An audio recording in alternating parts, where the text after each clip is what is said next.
이 종목들은 대체 왜 그랬을까요? 오늘 시장에서의 특징주 정리하겠습니다.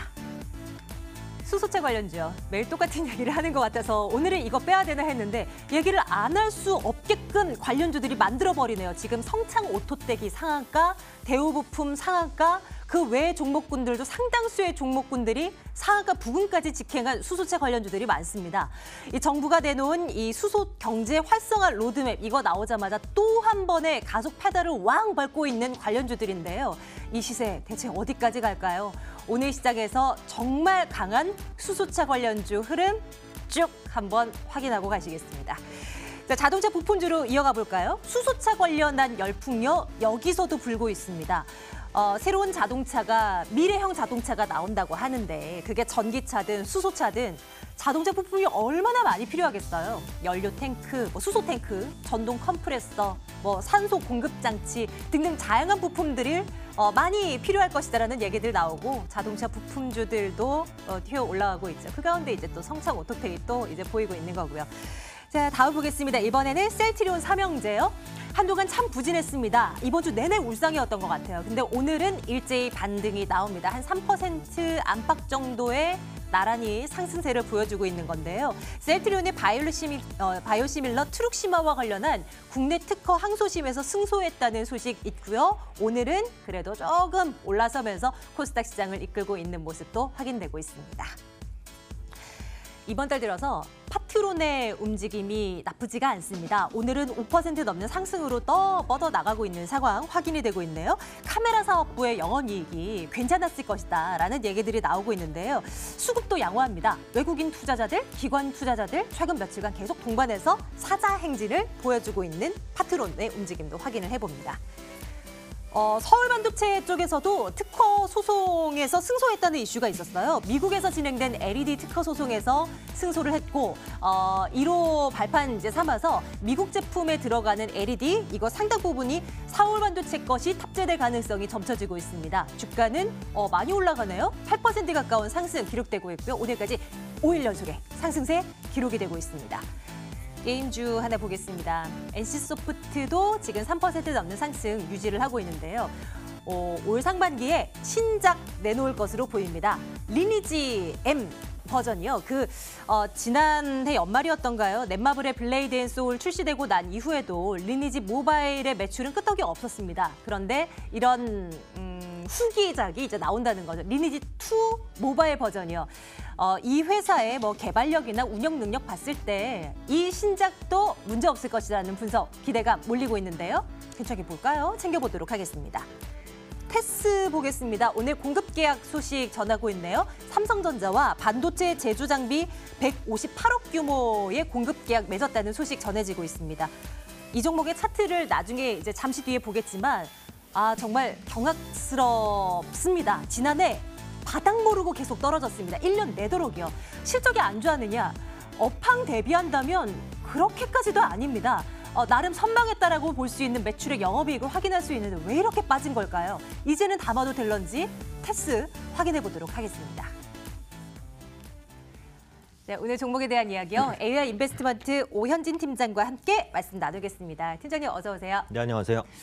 오늘은 테스 한번 볼까요? 이 시간을 통해서는 처음으로 보게 되는 그만큼 시장에서 소외된 종목이라고 봐야 되겠죠. 오늘은 좀 올라가고 있는데 네네. 이 삼성전자와의 공급 계약 이슈가 좀 힘을 넣어준 것일까요? 아니면 그냥 저점 메리트 부각돼서일까요? 어떻게 보십니까? 네, 실제로 이 공급 계약 체결 이슈가 아마 올해 또 종종 나올 거라고 생각을 하고 있어요. 그래서 그럴 네. 때마다 그 수급 이벤트가 발생할 수 있다라고 보고 있고 158억 규모입니다. 절대 적지 않은 규모이기 때문에 실적을 개선시킬 만한 규모다 이렇게 판단을 하고 있고 지금 반도체 업황이 안 좋잖아요. 그래서 올해 초까지도 업황이 안 좋을 것으로 예상이 되는데 그렇다고 해서 투자를 안 할 수는 없어요. 그러니까 반도체라는 것에 이제 공급을 줄일 수는 있어도 투자를 안 할 수 없는 이유가 후발주자의 추격이 무섭기 때문이죠. 지금 중국 같은 경우에도 제조 2025에서 밝히고 있듯이 반도체 기술 굵기 반도체를 통한 질적 성장 이런 부분들을 추구하겠다라고 대외적으로 밝히고 있는 상황이기 때문에 삼성전자도 이에 대한 위협을 받을 수밖에 없거든요. 그래서 지금과 같이 업황이 안 좋을 때 오히려 투자를 적극적으로 해서 기술적인 격차를 최소한 유지라도 해놔야 나중에 호황이 올 때 그 수익을 가져갈 수 있는 겁니다. 그렇기 때문에 앞으로도 삼성전자나 SK하이닉스의 반도체 투자는 계속해서 이어질 것으로 보이고 이런 부분들이 지금 반도체 장비주를 주목해야 하는 이유다. 이렇게 이제 보시면 될 것 같고요.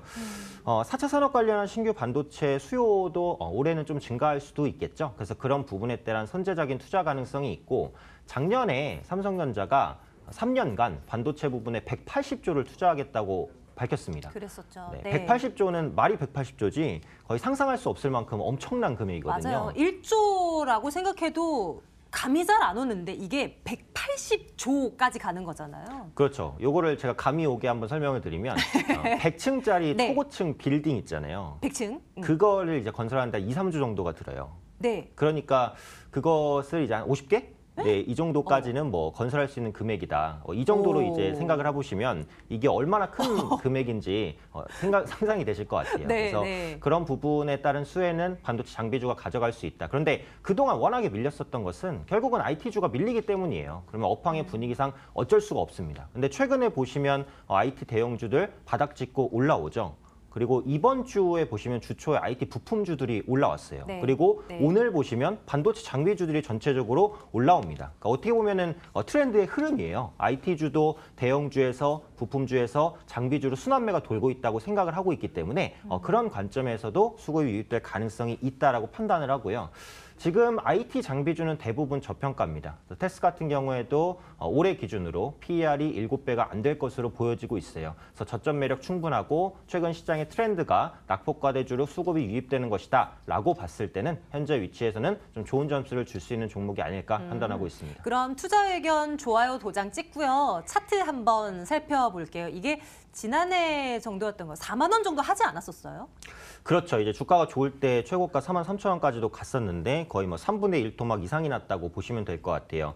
일봉상으로도 보시면 지금 추세가 계속해서 하락입니다. 아직까지도 상승 추세로 전환이 안 됐는데 요건 이제 주가 차트를 분봉으로 봐야지 보일 것 같아요. 그래서 네. 60분봉으로 보시면은 그래도 저점을 찍고 바닥권을 조금 세웠습니다. 그래서 지금 추세 전환에 대한 초입을 좀 시도하는 뭐 그 정도 구간이라고 보시면은 될 것 같아요. 그래서 현재 시점에서 뭐 드라마틱한 반등까지는 아니더라도 지금 가격, 그러니까 12,000원 중반대에서는 하방 경직성이 클 것으로 보이는 만큼 가격 매력에 의한 수급 유입, 신규 매수도 가능할 수 있는 위치가 아닐까 판단하고 있습니다. 네, 지금 구간에서도 한번 지금 구간에서는 그쵸. 이제는 눈여겨볼 만한 구간 아니겠습니까? 테스 앞으로의 상승 반전 한번 기대해 보도록 하겠습니다. 이번에는 게임으로 갈게요. NC소프트 봅니다. 신작에 대한 기대감이 있긴 한데 뭐 지난해 연말에도 신작에 대한 기대감으로 올랐었던 종목들이 몇 있었잖아요. 네네. 근데 뒤로 지나가서 생각해보니까 뭐 엄청난 시세를 주지는 못하고 이내도 고꾸라지고 이랬던 기억이 있어서요. 네네. NC소프트 과연 이번엔 뭐 잘할 수 있을까 하는 생각이 드는데 어떤 시각이십니까? 네, NC소프트는 사실 국내 다른 게임 업체랑은 조금 다르게 볼 수도 있어요. 오. 왜냐면 그 리니지라는 IP는 뭐 한국에서 거의 가장 강한 IP라고 보시면 될 것 같아요. 그만큼 파급력이 강하기 때문에 개별적인 분석이 좀 필요한 종목이다. 이렇게 네. 보시면 될 것 같고요. 리니지 리마스터가 이제 1분기 내 출시가 됩니다. 그런데 이제 리니지 2M도 출시가 되는데 실제로 저는 리마스터에 포커스를 둬야 된다고 생각을 하고 있어요. 뭐가 다른 거예요? 이거는 뭐 PC 게임인가요, 혹시? PC 게임이죠. 그런데 이제 다른 거를 생각해 보면 지금까지 리니지가 올 수 있었던 원동력은 리니지 오리지널, 그러니까 리니지 네. 1입니다. 네. 그러니까 20년 전에 굉장히 크게 흥행했었던 게임이에요. 그런데 그 게임을 기반으로 만든 것이 리니지 M입니다. 그래서 그 향수를 느낀 이제는 성인이 된 이제 저희 게이머들이 또래들이. 그렇죠. 네. 제 나이 때도 되거든요. 저희 또래 친구들. 네, 그래서 성인이 된 이제 그 지출력이 있다 보니까 네. 상당한 과금을 했었던 부분이고 그것을 다시 PC로 만든 것이 리니지 리마스터입니다. 그러니까 리니지 리마스터의 기원은 오리지널 리니지 1이에요. 근데 리니지 1 이후에 나온 리니지 2도 어느 정도 성공은 하긴 했어요. 그런데 인터페이스나 2D와 3D의 차이가 있기 때문에 네. 세계관도 어느 정도는 달라요. 그래서 리니지 2M 같은 경우에는 리니지 2 정도의 성과를 낸다라고 봤을 때는 오리지널보다는 성과가 훨씬 떨어질 거라고 봐요. 그렇기 때문에 리니지 리마스터에 조금 더 포커스를 둬야 된다. 이렇게 이제 생각을 하고 있어요. 그래서 리니지 리마스터의 초기 성과가 중요하다라고 보고 있고 지금의 주요 매출이라고 볼 수 있는 것은 이제 리니지 M입니다. 그래서 아직까지도 구글 플레이 매출 1위 굳건하게 유지하고 있고 앞으로도 그럴 것으로 보이지만 최근 들어서 유저 이탈이 좀 나타나요. 게임이 출시된 지가 1년 반 정도가 됐고 과도한 과금을 유도한다라는 언급들은 계속해서 나오고 있어요. 네. 그래서 저는 실제로 리니지 M을 지금 플레이를 하고 있기 때문에 조금 더 유저로서. 직접적으로 말씀드릴 수 있지만 제가 봐도 좀 과도한 과금률을 하는 것 같긴 해요. 그래요? 그래서 이런 부분들이 좀 악영향을 미치면서 매출이 좀 꺾이지 않을까라는 우려감. 물론 리마스터 대기 수요도 있어요. 그렇기 때문에 리마스터 초기 성과를 확인해야 된다라는 거지만 NC소프트 게임에 대한 과도한 과금에 조금 환멸을 느끼는 투자자, 그 게이머들도 많아지고 있기 때문에 이런 부분들이 조금 악영향을 끼칠 수도 있다라고 보고 일단 4분기 영업이익은 전년 동기 대비 30% 정도 감소한 1,300억 정도 전망이 됩니다. 그러니까 실적은 조금 부진하죠. 왜냐하면 그 NC 다이노스에서 양의지 선수를 굉장히 비싸게 영입을 했어요. 그래서 뭐 게임으로 돈 벌어서 야구 선수 영입한다 이런 비난도 좀 많이 받기는 했어요. 게임 게시판 가보시면 그런 글들이 좀 많이 올라와 있고 네. 그 리니지 리마스터도 광고를 굉장히 많이 했겠죠, 당연히. 그만큼 주력하고 있으니까. 그래서 이런 비용들 때문에 4분기 실적도 조금 좋지 않을 것으로 보이는 점. 그래서 기대 요인도 있지만 우려 요인도 함께 가지고 있는 현재 위치다. 이렇게 보셔야 될 것 같습니다. 투자 의견 3개 중에 좋아요는 일단 빼버릴까요?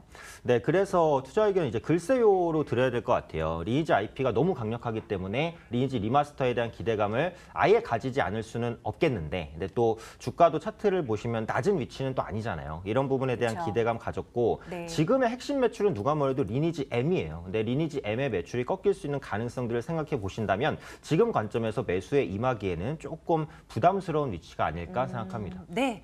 NC소프트 살펴보고요. 이번엔 서울반도체 쪽으로 넘어가겠습니다. 최근 들어서의 특징이 왕년에 잘 나갔었던 종목들이 최근 들어서 부각되고 있다는 거 좀 눈여겨볼 만해요. 서울반도체가 오늘까지 5일 연속의 상승세 이어나가고 있습니다.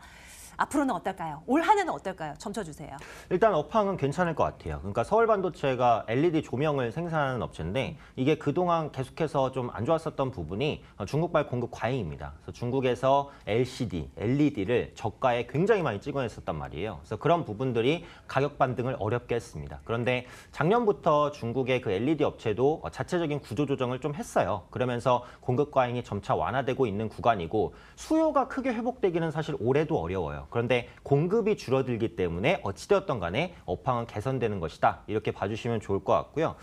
헤드램프를 비롯한 자동차 조명 매출은 견조한 성장을 보이고 있습니다. 그러니까 글로벌 자동차 램프 시장이 약 30조 규모 정도가 됩니다. 매년 한 10% 정도는 성장을 보이고 있다라고 판단을 하고 있기 때문에 그에 대한 수혜를 가져간다라고 보고 있고요. 이 모바일 부분은 UCD, 울트라 컬러 디스플레이 매출이 증가하고 있고 TV용 LED 매출도 조금씩은 회복될 것으로 보여지고 있어요. 그러니까 통틀어서 말하면 서울 반도체는 지금 엄청난 모멘텀을 갖고 있다. 그렇게 말하기는 좀 어렵습니다. 근데 그동안 악재가 너무 컸던 공급 과잉, 이런 부분이 조금 완화되고 신사업에 네. 대한 성과 기대감도 조금씩 피어오르고 있기 때문에 어떻게 보면 낙폭과대에 따른 저가 매수가 오늘은 들어오는 것이다. 이렇게 봐주시는 게 조금 더 맞을 것 같아요. 그래서 업황은 작년보다는 올해가 거의 좋을 가능성이 훨씬 높다. 다만 역시 기술적인 부분을 무시할 수는 없겠죠. 단기적으로 저희 지금 박스권 상단 부분에 올라와 있는 거 아니에요? 그렇죠. 이제 돌파할 수 기술적으로 있을까요? 네, 보실 때 지금 최고가가 22,900원이었는데 현재 주가가 22,600원이면 직전에 있었던 최고가까지 거의 올라왔어요. 그래서 작년 10월 말부터 고점에서 부딪혔던 정확한 딱 그 가격, 그러니까 매물대 상단이라고 보시면 될 것 같아요. 네. 물론 대량 거래량이 발생을 했고 윗꼬리를 안 단 깨끗한 양봉이기 때문에 상승의 힘은 굉장히 좋습니다. 그래서 추가 상승 가능성이 있다고 하더라도 제가 볼 때는 한 번에 뚫어내기보다는 조정을 보일 것 같거든요. 그래서 한 2만 원대까지 조정이 오면은 그때는 또 모르겠지만 지금 네. 관점에서도 역시 딱 매수를 하기에는 좀 애매한 위치라고 생각합니다. 그럼 현재 투자 여부를 가린다는 측면에서 투자 의견을 한 글쎄요 정도로 찍을까요? 네, 역시 투자 의견은 글쎄요 드리도록 하겠습니다. 서울반도체 살펴보고요. 또 하나의 왕년에 유명했었던 종목, 파트론 보겠습니다. 스마트폰 부품 관련한 종목들이 일제히 강세를 보였었던 그런 시절이 있었는데요. 언제부턴가 이 시장이 포화되고 이제 이제 죽어가는 시장, 뭐 혹은 이제 정체되어 있는 시장, 뭐 이런 데에 대한 평가가 나오면서 또 여기서도 이제 관심들이 멀어졌었어요. 파트론 이제는 살아날 수 있을까요? 네, 이미 뭐 살아나고 있습니다. 작년 말부터 네. 주가가 좀 상승하고 있고 또 네네. IT 부품주는 지금 꼭 봐야 될 섹터라고 생각을 하는 그래요? 게 IT 대형주가 올라왔잖아요. 아까 했던 얘기의 반복인데 결국은 대형사가 움직이면 중소형사가 움직여요.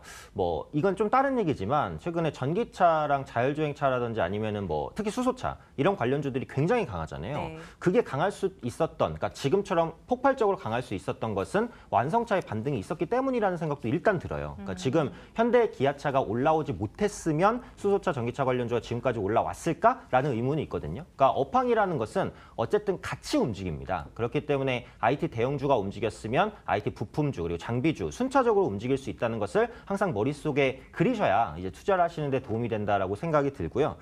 또 신규 그 스마트폰 공개도 예정돼 있죠. 그러니까 갤럭시 S10 그리고 아이폰 SE2가 곧 공개될 것 같아요. 그래서 이에 대한 수급도 유입될 수 있다라고 판단을 하고 있고 파트로는 카메라 모듈 매출 비중이 가장 높습니다. 뭐 카메라 모듈 업체는 제가 부정적인 전망을 드린 적이 이 자리에서는 없는 것 같아요. 최근에는. 그래서 트리플 카메라, 듀얼 카메라, 멀티 카메라에 대한 수요는 앞으로도 증가한다. 특히 플래그십에만 적용됐던 트리플 카메라라든지 이런 부분들이 중저가 폰까지 확대 적용되기 때문에 카메라 모듈을 중심적으로 하는 업체는 충분히 수혜를 받을 수 있다. 이렇게 이제 보시면 될 것 같고요. 삼성전자가 이제는 전면 카메라에도 듀얼을 적용하기 시작했어요. 그러니까 지금까지는 후면에만 네. 듀얼이나 트리플이 도입이 됐거든요. 전면에는 원래 하나였습니다. 근데 최근에는 전면에도 2개를 도입한단 말이죠. 셀카를 이제 조금 더 잘 찍기 위한 뭐 그런 거라고 이제 보실 수도 있겠는데 어쨌든 카메라 모듈 수가 늘어나는 것은 맞거든요. 그렇기 때문에 이에 대한 수혜도 역시 가져갈 수 있는 종목이다. 그래서 저는 IT 부품주, 특히 카메라 모듈주를 좋게 보고 있고요. 파트론의 카메라 모듈 매출 비중도 높기 때문에 지금 위치에서는 추세도 좋고 긍정적으로 볼 수 있다고 생각합니다. 투자 의견 파트론 좋아요 갈게요. 그리고 앞에서 수소차 관련한 말씀 잠깐 주셔서 말인데요. 지금 온 투자자들의 관심은 수소차 쪽으로 사실 집중이 되어 있거든요. 네. 오늘 상한가 들어간 종목도 수두룩해 보이는데 이에 대한 판단은 좀 어떻게 내리고 계세요? 좀 간단하게 말씀 주신다면요. 저는 좀 과도한 상승이라고 생각을 합니다. 제가 예전에 한번 말씀드린 것 같은데 지금은 수소차도 충전소도 너무 부족하고 어차피 전기차가 먼저 성장을 해야 그 다음에 성장할 게 수소차예요. 지금 문재인 대통령이 수소차를 뭐 성장시키겠다 이런 발언들 때문에 이게 조금 과도한 테마주로 엮이면서 정치 테마주처럼 급등했기 때문에 지금은 밸류에이션도 너무 높아졌고 제가 볼 땐 다음 주 정도엔 차익 실현 매물이 나올 수도 있다고 보거든요. 그래서 신규 진입을 하려면 오히려 전기차 쪽을 보는 게 낫고 수소차 토마주를 보유하신 분들은 다음 주부터는 그래도 물량을 조금씩 줄여나가는 쪽으로 대응을 하셔야 되지 않을까. 단기적인 제 투자 의견은 그렇습니다. 말씀 주셨던 뷰 또 챙길 거고요. 내일장 탑픽 하나만 꼽아보죠. 어떤 걸로 갈까요? 네, 내일장 탑픽은 아무래도 가격 매력이 있다라고 보여지는 테스를 좀 말씀드리도록 하겠습니다. 많이 빠진 테스입니다. 이제는 오를 수 있겠죠? 같이 한번 챙겨보시죠. 테스 내일장 탑픽으로 꼽고요. AR 인베스트먼트 오현진 팀장과 오늘 함께했습니다. 팀장님 고맙습니다. 네, 감사합니다.